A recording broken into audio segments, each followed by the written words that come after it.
All right, next I'm going to talk about interoperability strategic roadmap.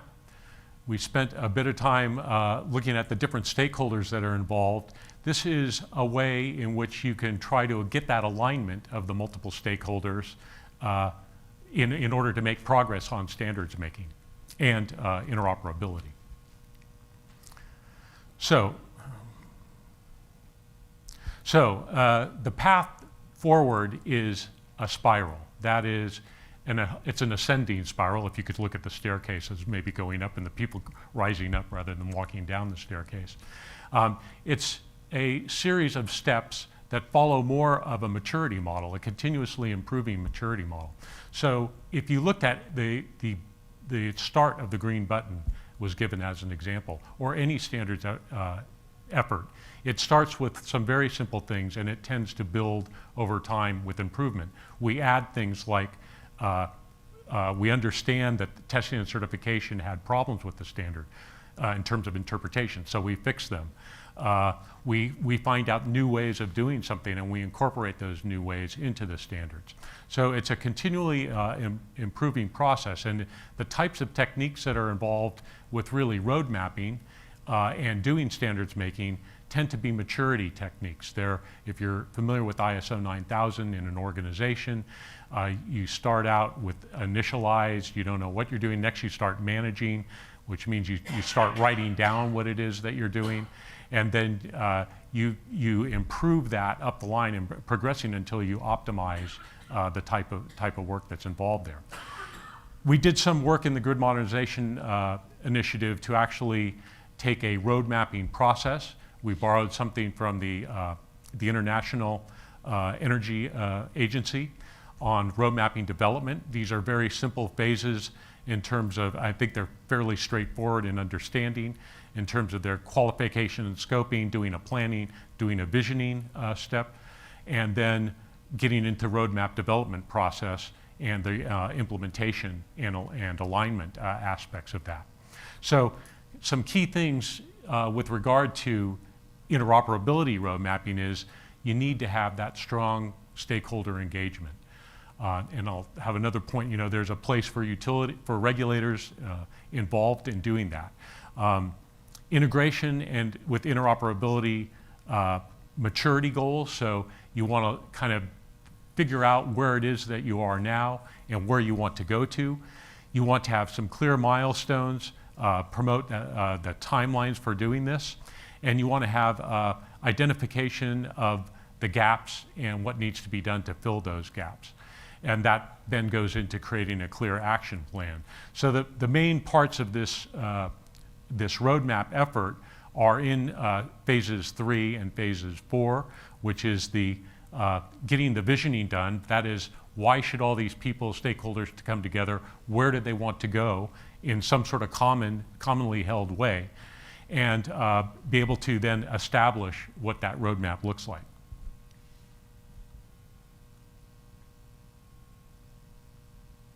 So this is a chart that shows the different maturity levels that are used in this particular tool, where we have the initial, the managed, the defined, the quantitatively managed. That means you actually measure what it is that you defined, you said you were going to do. And then optimizing is that getting more into the continuous improvement aspects of that.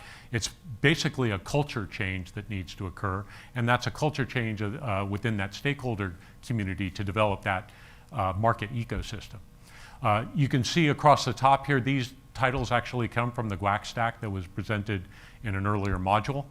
And within each of these areas are specific questions that get the stakeholders to actually think about what it is that they want to go to in the future, and what are the gaps that are holding them from getting there. So these are some examples of the types of things that are in the interoperability criteria.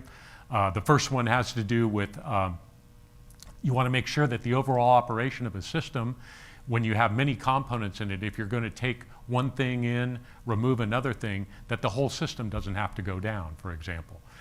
There are, if you look at the way Windows initially worked, if you wanted to put something in it, you had to always go through the blue screen of death and reboot again in order to make that happen. We can't do that with the electric system.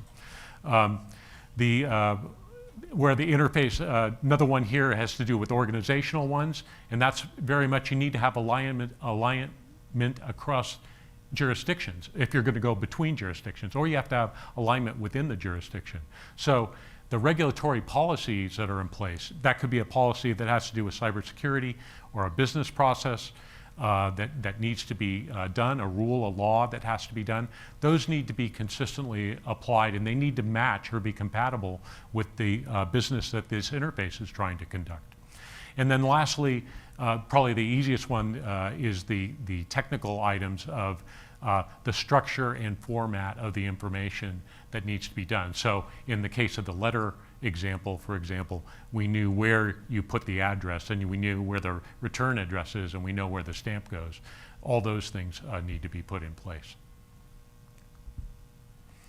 Okay, so an example is we actually trialed this process out, the methodology, and an interoperability maturity model with an IEEE 2030.5 group.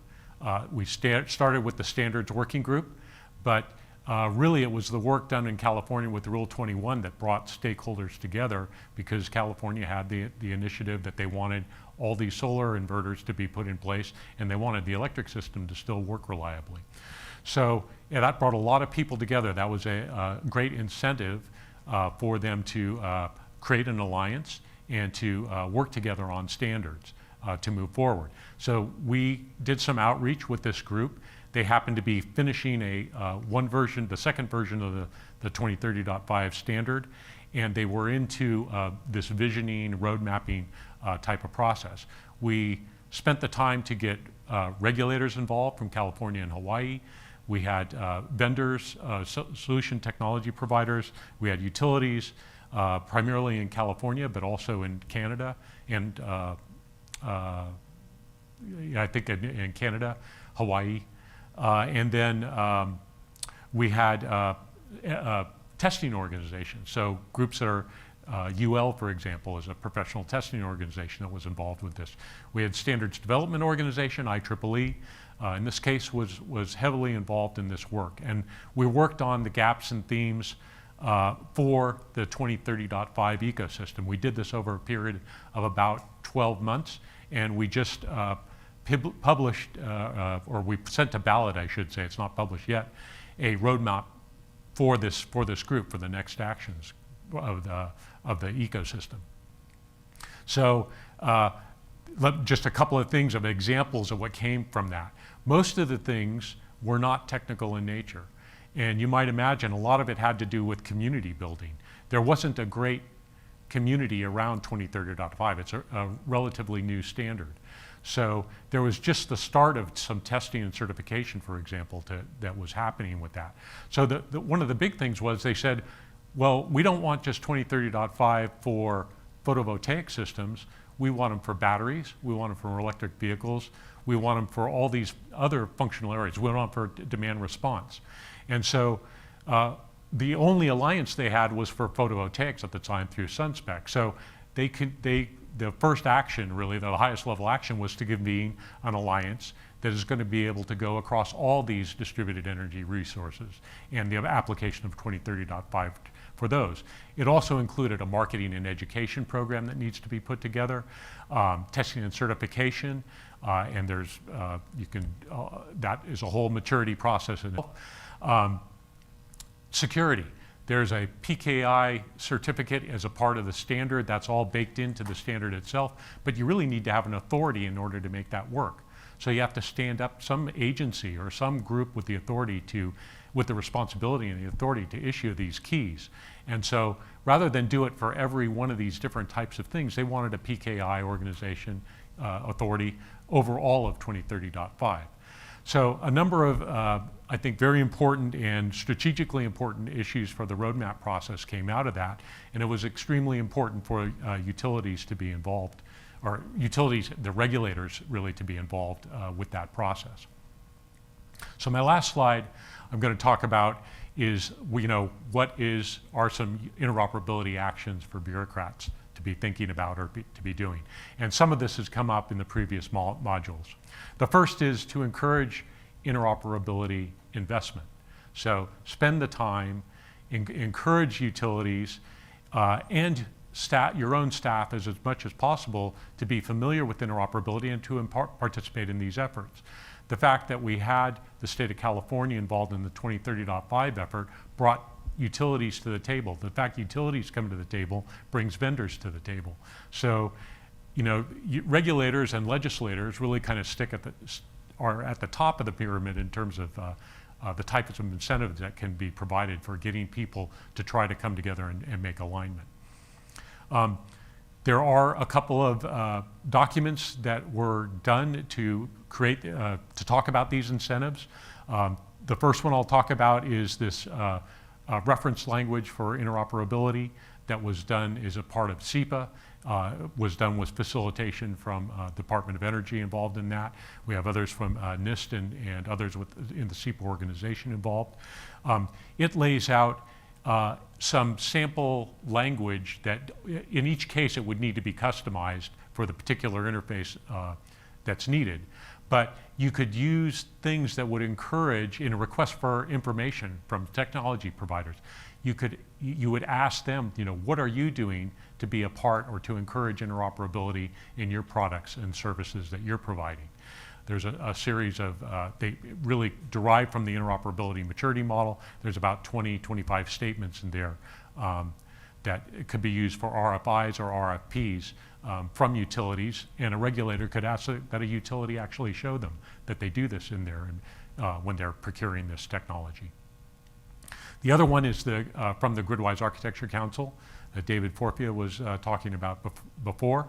A few years back, there was an interoperability decision makers checklist that went through a couple of revisions.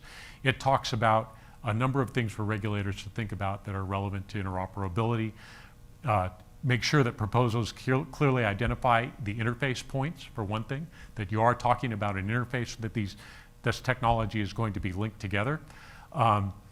That you look at open architectures and the availability of standards and accessibility of standards so that multiple parties, multiple solution providers could participate and compete for those investments.